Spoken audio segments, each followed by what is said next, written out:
박학도는 1955년 학도란 사나이란 제목으로 현대문학에 발표한 단편인데요. 6.25 전쟁 이후 파탄된 생활을 겪는 소시민의 이야기를 담담하게 그려낸 작품입니다.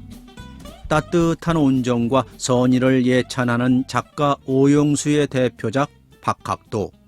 바로 시작합니다.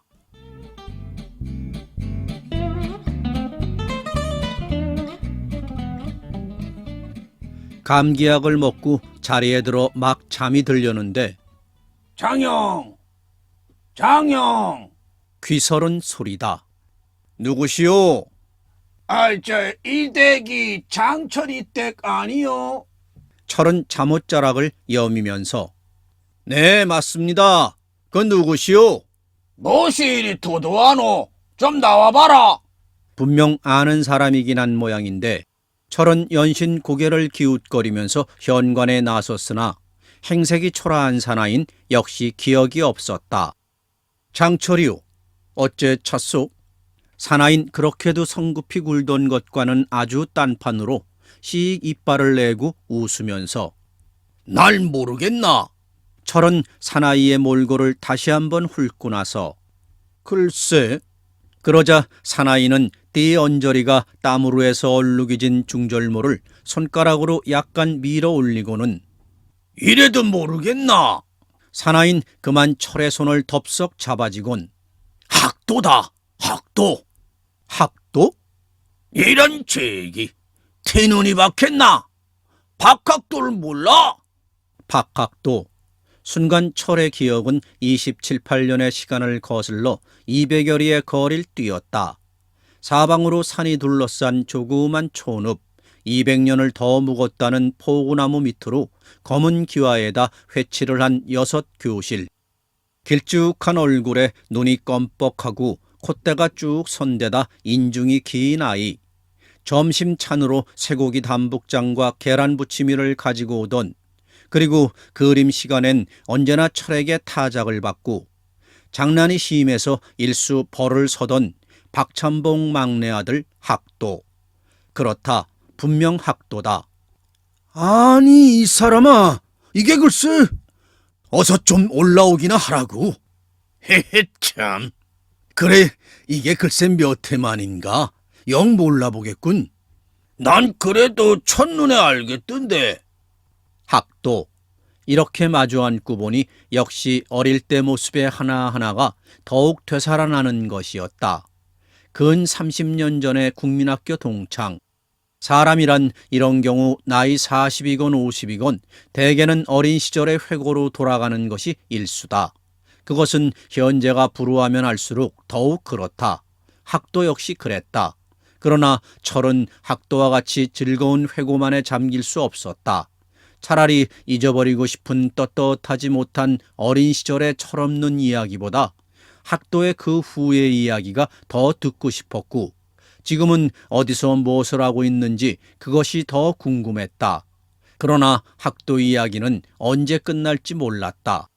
철은 자신의 기억력을 의심할 만치 벌써 다 잊어버린 사실까지 학도는 바로 어젠 일처럼 기억하고 있는 데는 놀라지 않을 수 없었다. 전기가 들어왔다. 철은 부엌으로 건너가서 식모 아이에게 난 저녁 생각이 없으니 내 저녁을 그대로 들여오되 약주를 좀 사오라고 했다. 그새 학도는 새삼스레 방안을 휘 둘러보곤 자넨 그래도 이런 집칸이라도 지녔으니 좋네만 했다. 철은 기회를 놓치지 않고 그래, 자넨 지금 어디서 뭐라고 지내나?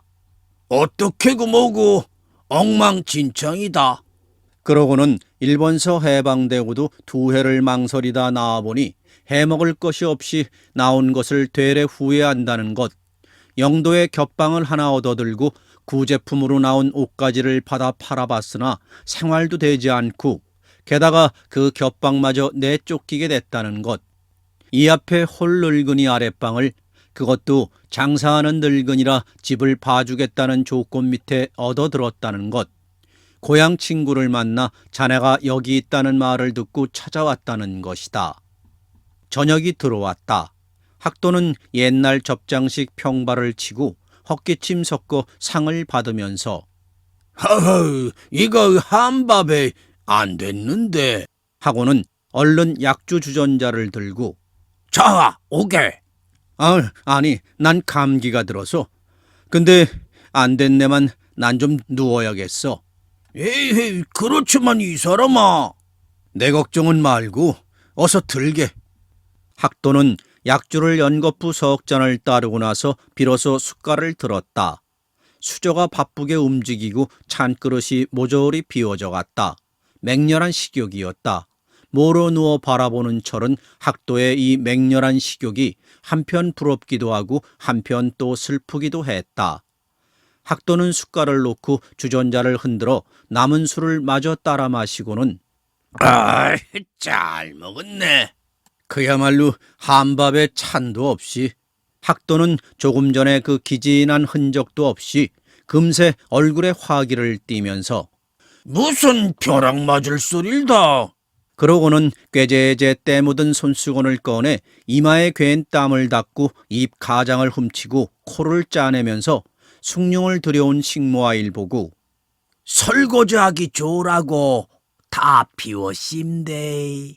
식모아인 그만 손등으로 입을 가리고 킥킥거리다 그의 상을 팽개치고 달아나 버린다. 철도 웃었다. 식모아인 인제 겨우 18살 나는 아이에게 아버지 뻘이나 되는 어른이 깍듯이 존대를 하는 것이 우스웠는지 아니면 개 물밥 그릇 할 듯한 밥상이 우스웠는지 모르나 철은 설거지하기 좋으라고 하는 투가 옛날의 학도를 그대로 눈앞에 보는 것 같아 웃지 않을 수 없었다. 이런 일이 있었다. 여선생인 담임선생이 변소에 들어가는 것을 보고 밖에서 문을 잠가버렸다. 1시간 마칠 때까지 선생은 변소에서 나오지 못했다. 이래서 1시간을 까먹었다. 또 언젠가는 남자는 오줌 누는 소리가 씨 하는데 여자는 어째서 쎄 하느냐고 질문을 해서 벌을 섰다. 물통을 쳐들고 벌을 섰는데 학도는 일부러 고이춤을 미적미적 배꼽 밑까지 내리고 이것 보라는 듯이 선생 눈치를 힐끔힐끔 살폈다. 선생은 못 본 척하다가 아이들이 웃어대니까 그만 발끈해지면서 중이 축혀! 그러나 학도는 눈만 뚜부룩해서 이거? 하고 쳐든 물통을 머리 위에 올려 보였다. 이러는 동안에 중이는 정말 궁둥이 어금까지 내려갔다. 선생은 그만 모로 돌아서면서 놓고 들어가! 학도는 그제야 씩 웃고는 고이춤을 축혀 올리고 들어왔다. 이런 것을 생각하고 철이 웃으니까 무엇을 생각했는지 학도도 허하고 헛웃음을 한번 웃었다. 웃으면서도 철의 눈꼬리에는 눈물이 괴었다. 저녁 뒤에도 학도는 일본서 겪은 고생, 실패한 이야기에서 통금 시간이 거의 다 돼서야 돌아갔다. 이날 밤 철은 괴로웠다. 어쩌면 까마득 잊어버린 과거가 학도로에서 되살아났기 때문이었다. 그것은 학도가 볕백이나 조의 가리고 행색깨나 한다는 박찬봉의 막내 아들로서 귀염둥이로 컸다든가 그의 아버지가 세상을 떠나자 남봉꾼인 그의 형이 면상두전에 가산을 탕진하고 끝내는 아편 중독으로 객사를 했다든가 남의 집 겹방에서 그의 어머니마저 세상을 떠나자 학도는 일본으로 그것도 막연히 뛰었다든가 하는 것만도 아니었다. 그보다도 철의 아버지가 박찬봉의 바둑 상대로서 거의 식객 노릇을 하다시피 하고 그의 어머니가 친모 겸 식모 노릇을 한 사실, 그때 철은 학도와 같은 반으로서 철 역시 학도를 상전 모시듯 했다. 학도의 비위를 거슬리는 것은 곧 그의 아버지 어머니에게 영향이 미칠 것을 어린 소견에도 잘 알고 있었기 때문이었다. 그의 어머닌 달기 울고서야 자리에 드는 것이 예사였다. 호롱불에 이마를 들이대고 바느질에 여념이 없다가도 문득 생각난 듯이 철아, 어서 커서 우리도 옛말하고 살자. 이런 말을 일수 잘했다. 옛말 못하고 이미 세상을 떠난 그의 어머니. 철은 학도의 오늘의 낙백과 함께 이러한 인생의 무상감에서 오래도록 잠을 설레었다.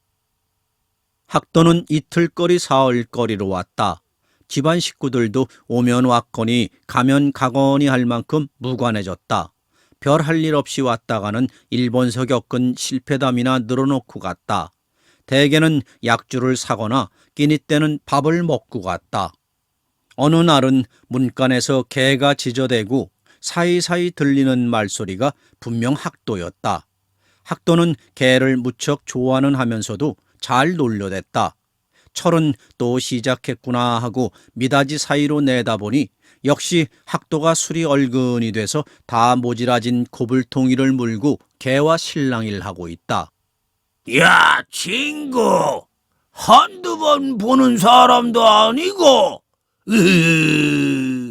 그러나 개는 앞을 가로막고 한사코 짖어댄다. 여느 때는 그렇지도 않았는데 아무래도 꼬리를 밟아 놀라게 했거나 무슨 까닭이 있음에 틀림없었다. 네가 아무리 덤벼봤자 나는 너고 주인하고 친구야.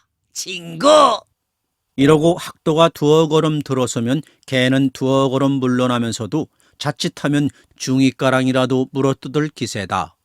철은 개를 불러들이려다 개가 워낙 순하고 또 학도도 하는 짓이 장난 같아서 짐짓 보고만 있었다. 학도는 고불통이를 빨다가 허 자식 참 하곤 그대로 개와 눈을 맞겨루고 도사렸다. 큰소린 하면서도 역시 개가 만만찮은 모양이다. 학도는 손가락으로 중절모를 밀어 올리고는 야, 임마, 똑똑히 들어봐라. 세상이 모조리 도둑판이니 네 눈깔엔 누구 없이 다 도둑놈으로 뵐 게다. 그러나 도둑질도 임마 백이 있고 돈이 있어야 해먹는다. 알아?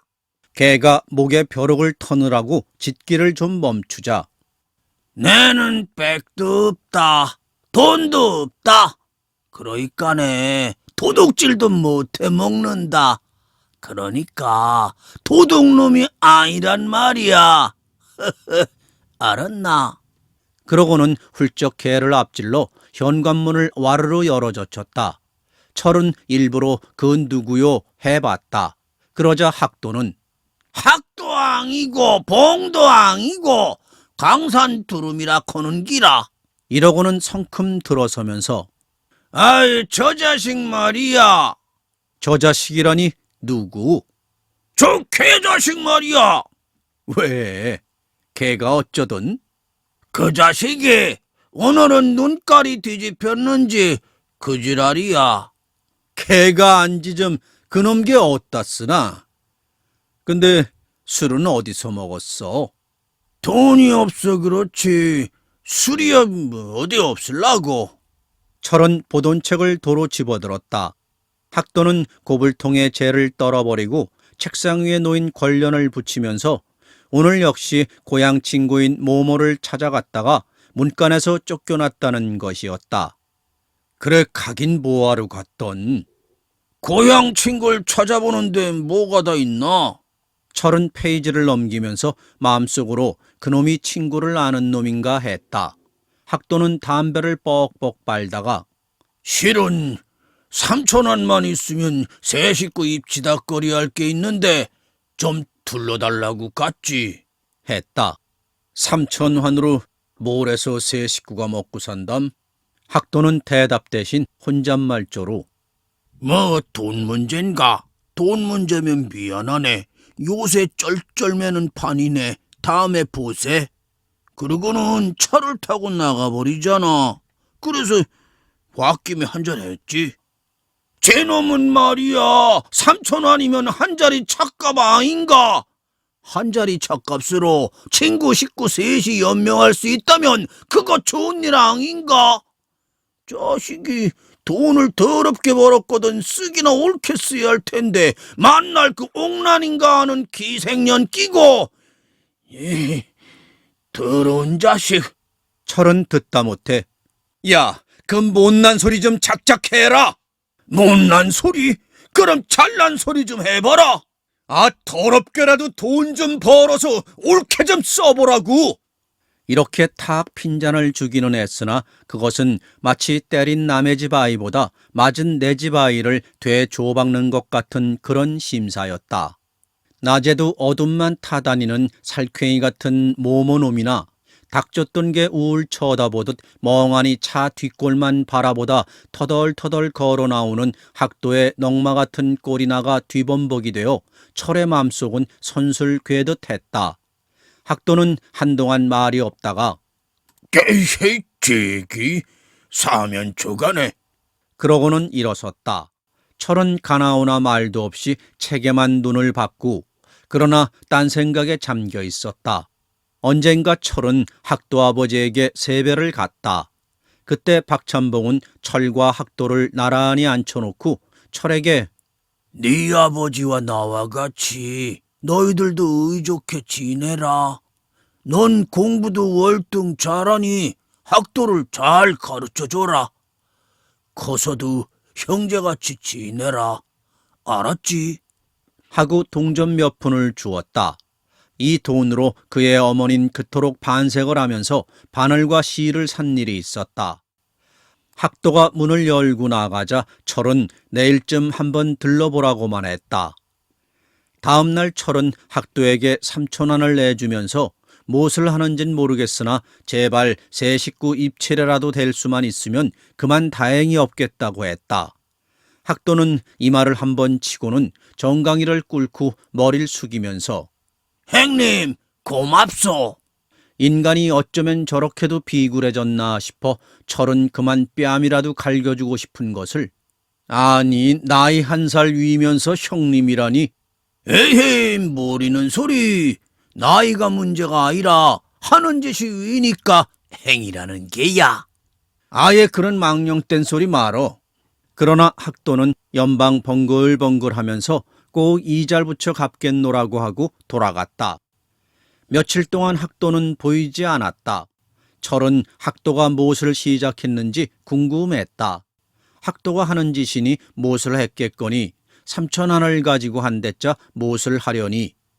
이러던 어느 날 철은 우연히 시내 영선고개에서 학도를 보았다. 언제나 그 띠언저리의 땀으로 해서 소금이 핀 중절모를 푹 눌러쓰고는 돌림판, 즉 둥근 판자의 중심에서부터 방사선을 긋고 거기에 번호를 써서 이것을 추금기 양판 모양으로 돌리며 송해떼자 내리치는 것인데 그 꽂힌 번호에 따라 그에 해당되는 담백원 과자건 가지고 가는 일종 오락이다. 돌림판을 차려놓고 앉았다. 보아하니 럭키, 백구, 화랑을 비롯해서 비과 2개까지 놓였다. 철은 3,000원을 가지고 결국 시작한 것이 바로 저거로구나 하니 입가에 쓴웃음이 돌았다. 모른 척하고 한번 꽂아볼까 하는 짓궂은 마음도 들었으나 그만 지나치고 말았다. 그러고 난 4, 5일 뒤에 학도가 왔다. 기세 좋게 현관문을 열어젖히는 것을 보아 학도에 틀림없고 돌림판으로 해서 어떻게 생활이나 되나 보다 이런 생각을 하면서 그건 누구요? 아니나 다를까 학도 아니고 봉도 아니고 강산 두루미라 건기라. 그리고 들어서는데 보니 이마에 붕대를 하고 있다. 이만 학돈 씩 웃으면서 엉망진창이다. 그러면서 럭키 한갑을 꺼내 책상 위에 놓고는 하는 이야기가 지난 일요일 서면 광장 옆에서 돌림판을 차렸다. 전차를 놓친 두 젊은 신사가 학도 말을 빌리자면 걸려들었다. 한 사람이 돈을 내고 일행인 옆 사람에게 자신 있거든 꽂아보라고 권했다. 자신이고 뭐고 꽂으면 될 일이지 하고 옆 사람은 좋은 것을 들었다. 학도는 신이 나서 돌림판을 돌렸다. 그와 함께 좋은 것도 내리쳐졌다. 딱, 이크. 학도는 반사적으로 콧잔등을 움켜쌌다. 꽂혀야 할 좋은 것이 튀어 학도 콧잔등을 때린 것이다. 두 신사는 서로 눈을 맞보고 어쩔 줄을 몰랐다. 학도는 눈부터 깜짝깜짝 해봤다. 별일 없었다. 콧잔등을 쓰다듬어 봤다. 역시 별일 없었다. 그제야 학도는 저기 안심이 갔던지 한다는 소리가 아이고 이런 손님 2번만 왔으면 눈깔 빠질세. 두 손은 가슴을 쓰다듬고 돌아섰는데 이때 옆에서 이 광경을 보고 있던 나직한 키에 낯이 가무잡잡하고 캡을 쓴 청년이 아주 대바라지게 웃어넘겼다. 학도는 연신 콧잔등을 만지면서 여보, 뭐이 웃었소? 그러나 캡은 더욱 자지러지면서 학도는 불끈 약이 올랐으나 꾹 참고 내 눈깔 빠졌으면 그자가 춤출세. 캡은 이제 배까지 움켜쥐고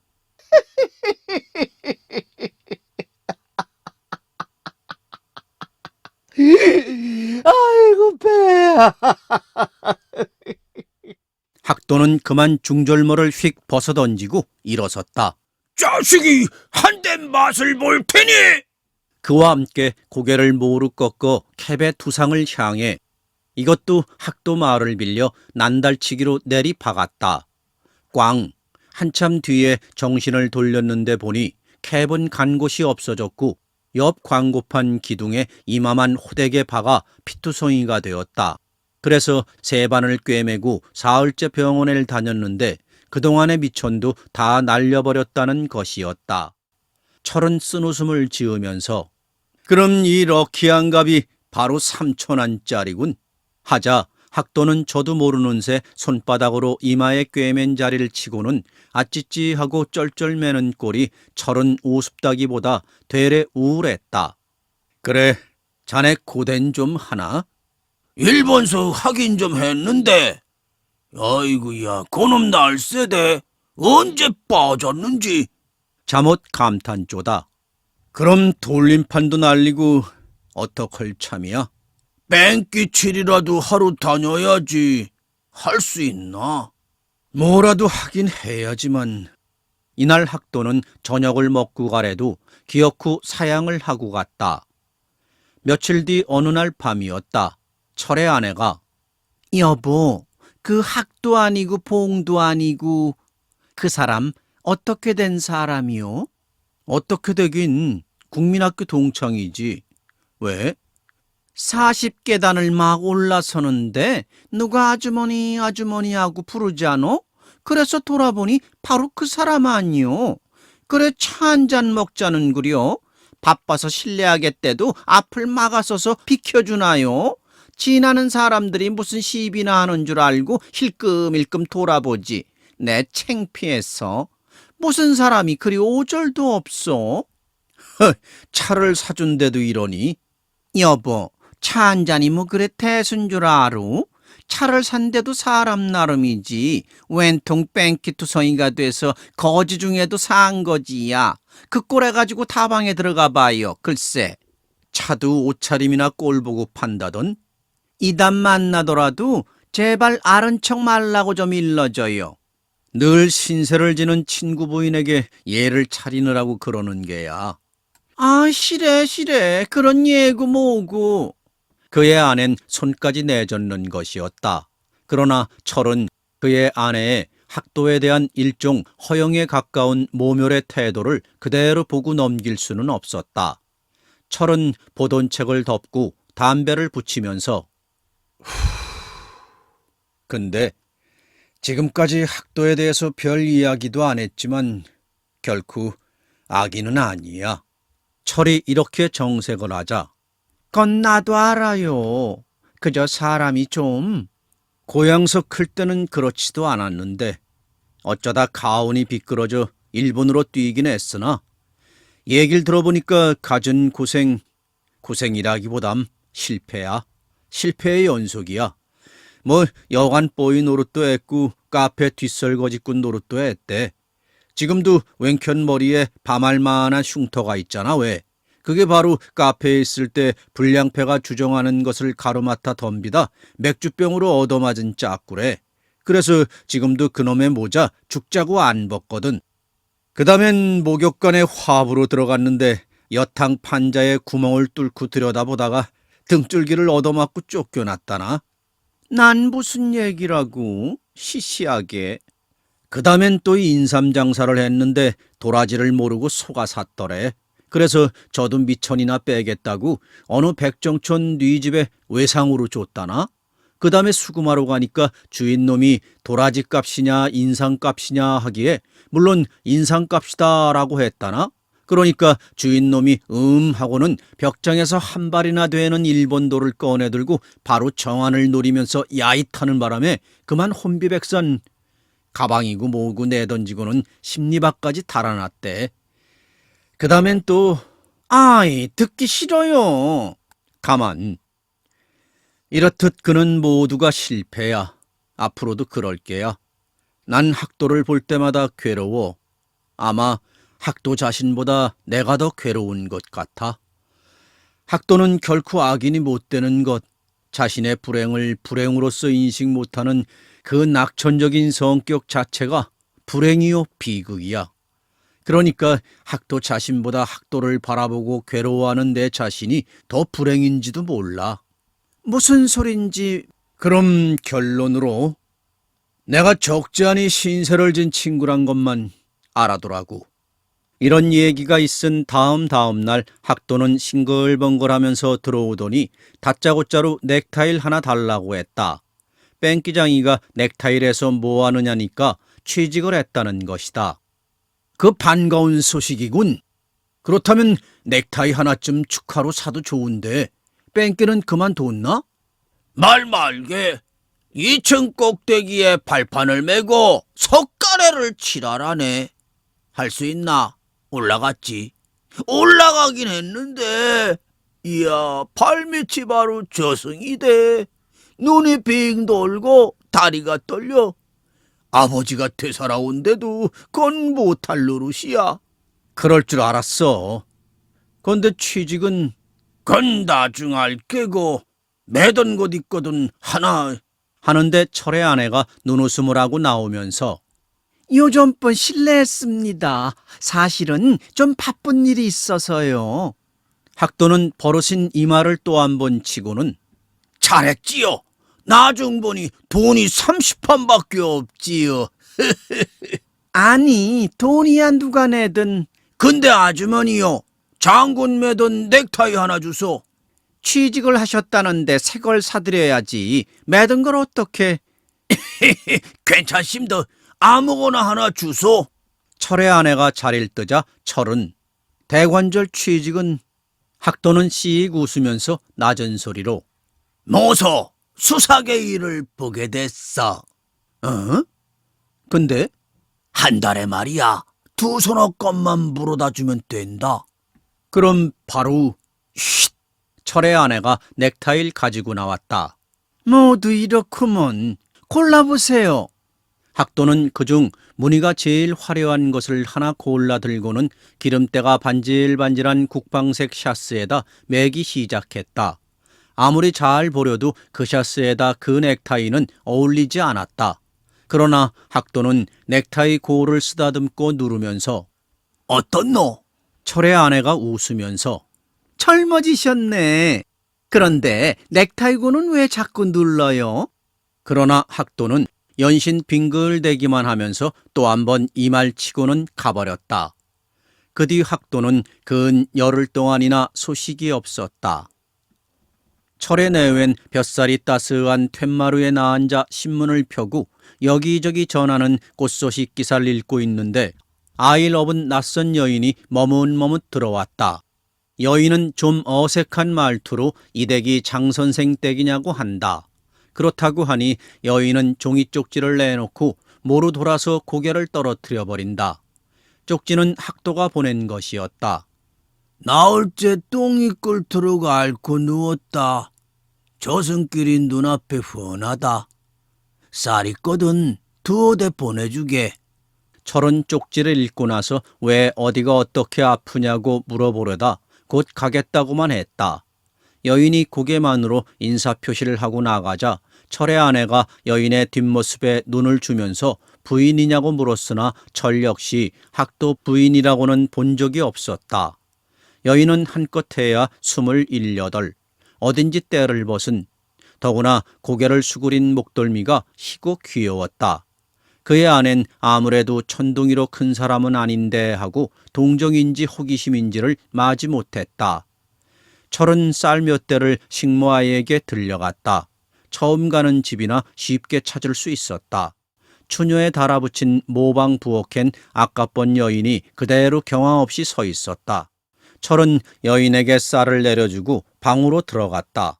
퀭한 눈으로 천장만 바라보고 누웠던 학도는 철을 보자 누런 이빨을 보이고 언제나 하는 버릇으로 씩 웃으면서 엉망진창이다. 어떻게 된 게야? 학도는 대답 대신 담배 있나? 철이 담배를 붙여주니까 한 모금 깊숙이 빨아들이곤 제기랄 담배 맛은 제철 같고. 그러고는 영주동 모처 사기에다 절도 상습범을 하나 물어다 줬다는 것이다. 그런데 며칠 뒤 통금 시간 가까이 해서 초량 뒷골목을 지나는데 어떤 작자가 할 말이 있으니 잠깐 보자고 하곤 골미창으로 데리고 가더니 회중전지를 비추면서 날 알겠느냐? 는데 보니 며칠 전에 물어다 준 바로 그자라. 그래서 어디서 본 것 같다고 하니 개짓을 하는 놈은 개 잡듯 해야 한다고 그만 주먹이 날아왔는데 나중은 어떻게 됐는지 몰랐다는 것이었다. 애당초 당차는 짓이지. 이야, 그놈 제비 잘 놓대. 철은 쓴웃음을 짜증과 함께 씹으면서 그래 그 배웠다는 고대는 어디다 써먹는 게야? 그럴 줄 알았으면 먼저 한 대 박을 걸. 근데 그잔 붙들려 갔던가? 그런데 어떻게? 이거야, 이거. 하고 학도는 손으로 동그라미를 해보이면서 이것만 있으면 사형 날짜 받은 놈도 나온다. 한국 돈 가치 없다 캤나? 택도 없다. 그래 지금은 좀 어때? 뭐 죽기 아니면 살기겠지. 철은 나오면서 여인에게 고기를 사다 국을 끓여주라고 200환을 내주었다. 철이 돌아오자 철의 아낸 앓는다는 사람보다 그 여인이 역시 학도 부인이 맞더냐고 묻는다. 그렇다고 하니 아무래도 맹물, 연염집 사람은 아니던데 하고 연신 동정인지 호기심인지를 마지 못했다. 그 뒤 철은 한 번 더 가본다 하면서 며칠이 지났다. 그러던 어느 날 밤 학도가 왔다. 학도는 들어오자 안켠을 가리키며 있느냐고 묻기에 있을 게라고 하고 철은 그의 아내를 불렀다. 그의 아내가 건너오면서 아이고 그렇게 욕을 받다죠? 뭐 죽기는 면했심더. 하고는 현관 쪽으로 눈을 주면서 아주머니 신던 구두 필요 없거든 달라는 것이었다. 그건에서 뭐하느냐니 꼭 그것이 있어야 하겠다고 한다. 철의 아내가 악어 껍질로 된 구두를 들고 와서 형이 구식이라 신지는 않지만 창을 새로 박아야겠다고 하는데 학도는 벌써 뼘질을 해보고 꼭 맞겠다 됐다면서 구두를 이마에 대고 꾸벅하고는 그대로 가지고 가버렸다. 무슨 병을 알았기에 신색이 말이 아니군요. 몸살이라니까. 구든 뭘 할 꽹고? 모르지. 부인이 어디 다닐 모양이지? 글쎄, 어디 다방 내지? 호회사? 요리점? 알 수 없지. 다음 날 철이 일주일에 사흘 맡아보는 영어 강좌를 다녀오는데 학도가 아이를 데리고 와 있었다. 집을 보려니 하도 심심해서 왔다는 것이었다. 철이 아내가 신문을 들고 나오면서 연신 눈짓을 하기에 철은 별로 내키지 않으면서도 지금 부인은 언제 장가든 부인이냐고 물어보았다. 학도는 장가구 뭐구 하고는 귀에 꽂은 꽁초를 붙이면서 나올 때 한 배로 나온 여잔데 원래는 이북 여자야. 광도에서 그의 남편이 죽고 여관에 종업원으로 있다가 나와보니 38선이 맥혀 갈 수가 있어야지. 어디 식모살이라도 하겠다는 걸. 그럴 게 아니라 나도 호랩이고 하니 같이 살자고 했지. 철의 아내가 부인이 아주 하이칼라던데요 하니 학도는 벙글벙글 웃으면서 일어섰다. 학도는 거의 매일같이 아이를 데리고 와서 놀다 갔다. 아이가 엄마 가자고 칭을 대면 일수 포켓에서 껌을 내주었다. 어떤 날은 양담배를 내놓고 철에게 피우라고 권하기도 했다. 그런 때 철은 자네 요새 신수 폈구나 하면 학도는 살다가 그런 때도 안 있는가 배. 했다. 어느 날은 불쑥 고향 가서 성묘를 하고 와야겠다고 했다. 철이 웃으면서 기특한 소리를 다 하는군 하니 학도는 조상이 복이 없어 제사도 못 얻어먹는데 성묘라도 해야지. 그러고는 요번에 가면 철의 위장약, 인동초 뿌리, 철의 위장약을 꼭 해오겠다고 했다. 철은 그야 해오건 말건 도대체 자네 부인은 나가는 데가 어디야? 하고 물어보았다. 그러나 학도는 엉뚱하게도 자네나 내나 부자는 못 돼도 오래는 살아야지 하고 딴전을 편다. 그래 몇 살까지나 살고 싶어? 하니 욕심대로야 되나? 그렇지만 한 80은 넘게 살아야 되지 않겠나? 했다.